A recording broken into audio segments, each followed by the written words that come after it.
L'entreprise Jean Rose, oui, est une entreprise familiale dont l'activité au sein de la famille ou la famille au sein de l'activité, je ne sais pas comment il faut dire, remonte au XVIIe siècle, sachant que, d'après les connaissances qu'on en a, le premier Rose avait épousé la fille d'un soyeux, donc l'entreprise est plus ancienne que le nom.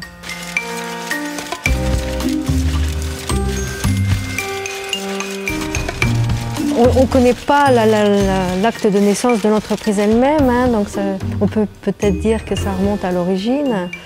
De toutes les façons, il y a eu une transmission du jour où Louis XI a décidé et décrété qu'une manufacture devait s'implanter en Touraine en 1470. Ils avaient 10 ouvriers italiens et 50 ans plus tard, 60 ans plus tard, il y avait 800 tisseurs et je ne sais combien de personnes qui travaillaient pour la soierie. Et ça, on le sait très précisément, puisque ce sont eux, les Tourangeaux, qui ont tissé les fameuses soieries du camp du Drap d'Or. Ce qui m'a le plus sidéré, c'est la capacité d'expansion et de développement de cette activité qui est très technique, très complexe, qui demande un temps de formation très long. Et qu'en si peu de temps, ils aient démultiplié le nombre de professionnels de 12 personnes dont on a les noms à je ne sais pas combien, mais plus d'un millier.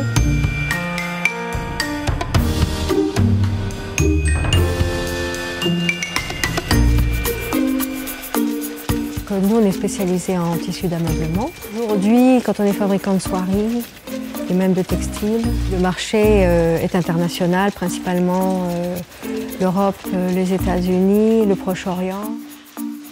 La France, principalement du XVIIe siècle, a construit un art décoratif exemplaire qui sert encore aujourd'hui de modèle.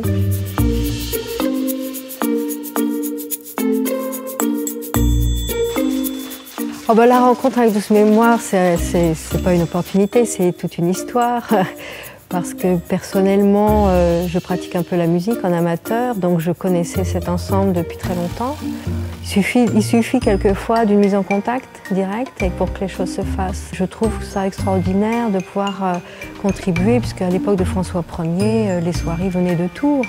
Il y a vraiment une cohérence et si on cherche à éviter les anachronismes, celle-là, elle n'existe pas, cet anachronisme. Au contraire, c'était la réalité. Donc je trouve que c'est une belle image pour commémorer le siècle de François Ier.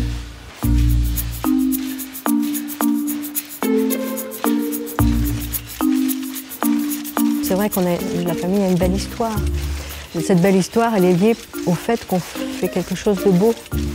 Bon, c'est sûr qu'on a envie de pérenniser, de transmettre. Ce n'est pas forcément au sein de la famille. Ce qu'il faut, c'est assurer la pérennité.